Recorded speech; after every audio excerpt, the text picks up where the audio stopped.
Olá, no programa Pauta Especial de hoje vamos falar sobre o projeto Primeira Infância e como ele ajuda no desenvolvimento de políticas públicas voltadas para crianças de 0 a 6 anos de Alagoas. E você vai conhecer os perigos para a saúde da automedicação, uma prática bem comum no Brasil. A gente vai falar também do Exame Nacional para a Certificação de Competências de Jovens e Adultos.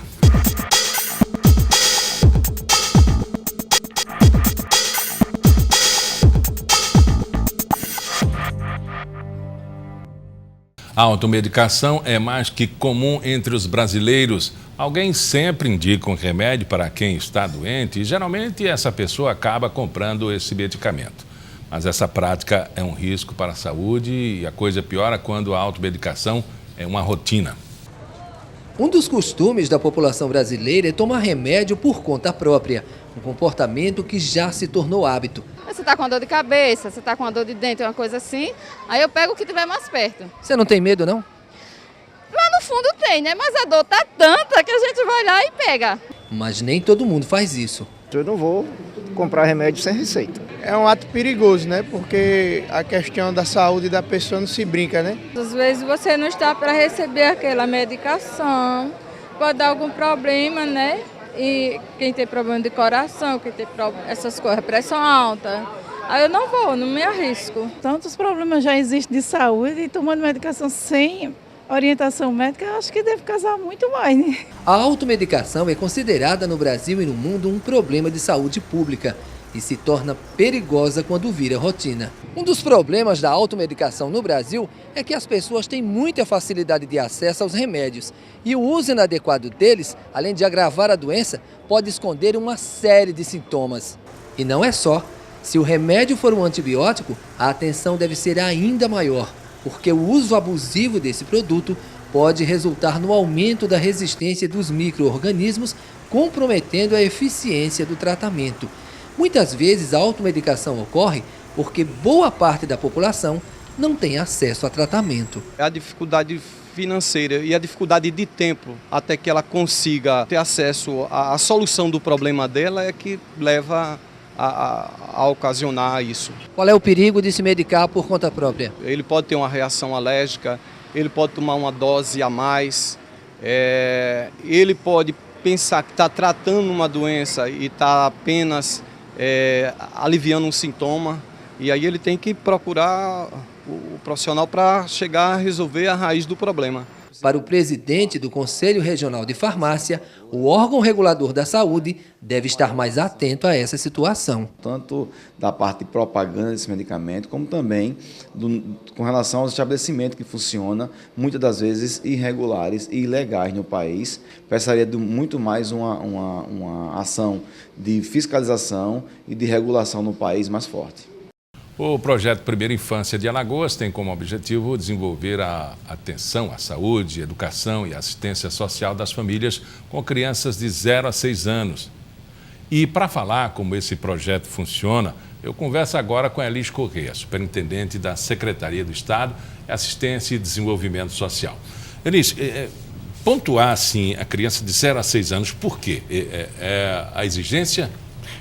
Primeiro que é uma exigência do próprio governo federal, do Ministério do Desenvolvimento Social. E aí no estado de Alagoas, eu venho falando sobre isso na mídia, nós temos um diferencial dos demais estados do país, exceto o Rio Grande do Sul, o Ceará, que já tem um exemplo do Primeira Infância no país, que é o PIN, lá no Rio Grande do Sul, que tem 14 anos, e aqui no Ceará nós temos um que já funciona há 8 anos, que está dando muito certo, que são exemplos nacionais. Qual é o perfil de diferenças? São projetos estaduais ou um projeto federal que incorporou o estadual? Isso. Então hoje o Primeira Infância no SUAS, no Sistema Único de Assistência, mais conhecido como Programa Criança Feliz, que foi lançado nacionalmente pelo Ministério do Desenvolvimento Social, ele vem dar um suporte, na verdade, aos primeiras infâncias que já existiam. Então, o estado de Alagoas tem o programa da primeira infância, que hoje está no Gabinete Civil, não na Secretaria de Desenvolvimento Social, e nós fazemos hoje parte de uma equipe, Criança Feliz no Estado, mais a primeira infância estadual, lançado, como eu disse, pelo Gabinete Civil, através da primeira-dama, e que ela é como coordenadora estadual. Nós tivemos o primeiro projeto piloto, que foi na cidade do Murici, que já está acontecendo há um ano. Neste momento, está sendo ampliado para mais 5 municípios. Bom, o que significa esse projeto? Qual é o atendimento que ele faz? Bom, o que se compreende que a primeira infância ela já vem sendo estudada há muitos anos atrás, e não somos, a gente costuma dizer, não somos nós que estamos dizendo que para o desenvolvimento da criança e do futuro adolescente e futuro adulto tem que trabalhar a primeira infância. Isso já tem sido visto por grandes estudiosos. Harvard é o berço da primeira infância, com mais de 40 anos, e essas pessoas aqui no país, no Brasil, a maioria deles foram estudar isso, quem teve a oportunidade, em Harvard. Mas assim, a gente copia um modelo que, para nós, um país com a vulnerabilidade social altíssima que nós temos, nós entendemos que esse programa Criança Feliz, hoje, né, dentro do estado de Alagoas, com 82 municípios que aderiram ao programa, sendo cofinanciados pelo governo federal, e que de suma importância é a participação das 3 políticas mais importantes: a educação, a saúde e o desenvolvimento social. Bom, vamos esmiuçar então o desenvolvimento social, a saúde e a educação. De 0 a 6 anos, o que é que eles têm? Bom, de 0 a 6 anos, aliás, na verdade, o programa Criança Feliz ele já começa com a gestante, né? Então, o acompanhamento é desde a gestação até os 6 anos de idade. Vamos chamar dessa fase de 0. De 0, exatamente, de 0. Então, assim, por quê? A gente entende que o vínculo da mãe, quando ele é criado desde o momento em que ela está gestante, esse sim já vai fazer a diferença no nascimento dessa criança e nos próximos 6 anos da vida dela. É onde tudo se forma. E aí eu não sou neurologista, mas assim, os neurologistas, as pessoas que estudaram a neurociência, deixam bem claro que até 3 anos de idade, o cérebro da criança ele está totalmente formado para esses estímulos. Então, qual é a base do Criança Feliz no país hoje? Né? No estado de Alagoas, 82 municípios fizeram adesão, 86 estavam elegíveis. Nós fomos, inclusive, no ranking nacional, nós somos o 3º estado que mais aderiu ao programa Criança Feliz. Talvez pelo número de vulnerabilidade altíssima que nós temos, esses índices de pobreza que nós temos no nosso estado, mas que nós não temos dúvida que será um programa que vai dar muito certo e já tem dado. E aí eu quero assim, já deixar um registro aqui. O município de São José da Laje foi o primeiro município do estado que iniciou as visitas domiciliares. Houve todo um processo de capacitação de multiplicadores, que são profissionais de nível superior, que vão estar dando suporte aos municípios, aos supervisores do programa e visitadores. O programa ele é basicamente visita domiciliar. Então, essa visita domiciliar tem uma metodologia, ela não é uma visita qualquer. Ela é uma visita, inclusive, que necessariamente ela não precisa ser feita por um assistente social, nem por um psicólogo.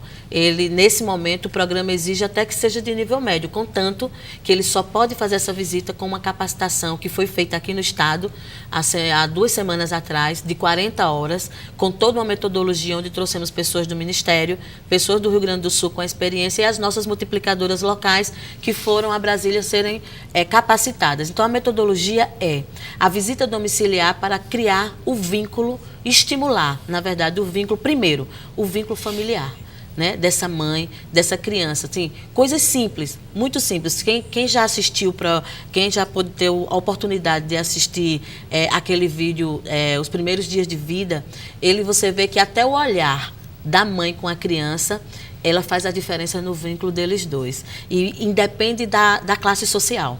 Isso é o que é bem interessante. Nós temos vídeos, no vídeo ele mostra experiências de pessoas de classe média alta, como também da mais alta vulnerabilidade.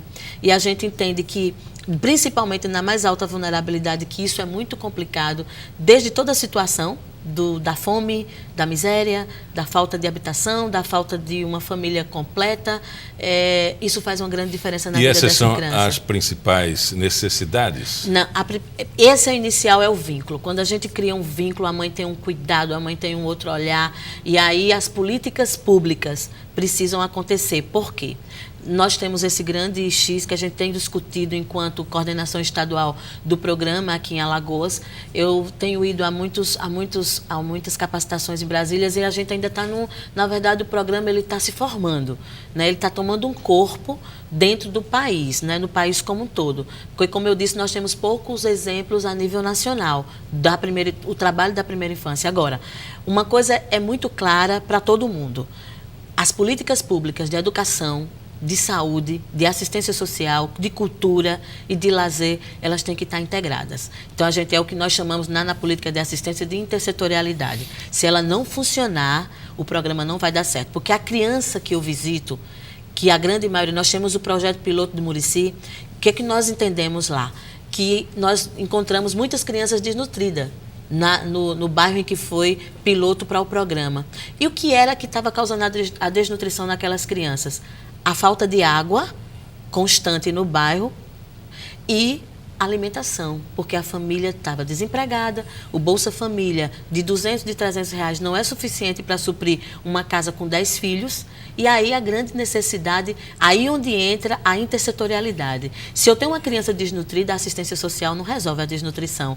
Ela pode até ajudar na alimentação, a cesta básica, mas a criança precisa de um acompanhamento pediátrico, então a saúde tem que entrar. A criança não está na creche, que é o que garante o dia inteiro com uma alimentação de qualidade. Então, a gente precisa inserir essa criança na creche, então entra a educação. Então, toda uma política pública, o pai e a mãe estão desempregados. A gente precisa promover qualificação profissional para essas pessoas, para que eles possam se engajar no trabalho. Então, é uma intersetorialidade para que realmente a nossa infância e a nossa adolescência faça lá na frente uma diferença. Nesse tempo aí de experiência no comando, na superintendência, a senhora encontrou essa situação e foi resolvido?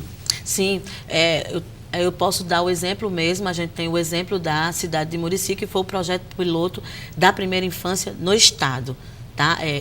Não é que são duas coisas diferentes, mas houve um programa lançado pelo governo, um projeto de governo estadual, e o Criança Feliz é um programa de governo nacional. E aí, hoje, a gente não vai poder caminhar separado, Primeira Infância do Estado com Criança Feliz no Estado. A diferença é que o Primeira Infância no Estado de Alagoas, ele hoje está atendendo a 6 municípios. Como eu disse, houve o projeto piloto na cidade de Murici, que nós tivemos 1 ano de experiência com o CREM, com o PIN, inclusive, do Rio Grande do Sul acompanhando. E aí ele tem hoje esse aporte para a gente a gente tem hoje um mapa dessas dificuldades que nós vamos encontrar nos municípios. Antes de começar, a gente tem um grupo do Criança Feliz do Estado e todo mundo que está começando as visitas domiciliares, está todo mundo com muito entusiasmo, e isso também nos entusiasma a entender que esse programa vai dar certo, é que N problemas nós vamos identificar. A criança deficiente que nunca teve acesso ao BPC, ao benefício de prestação continuada, que é um direito, e aí é um programa, aí o CRAS entra com essa orientação e esse encaminhamento.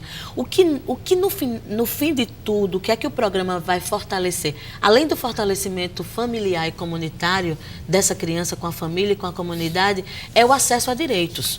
O que a gente precisa, enquanto política pública, é, de fato, garantir que esses direitos que já estão na lei há muito tempo, eles, de fato, sejam garantidos. Conversamos com Elis Correia, ela é superintendente da Secretaria de Estado da Assistência e Desenvolvimento Social. Muito obrigado pela entrevista.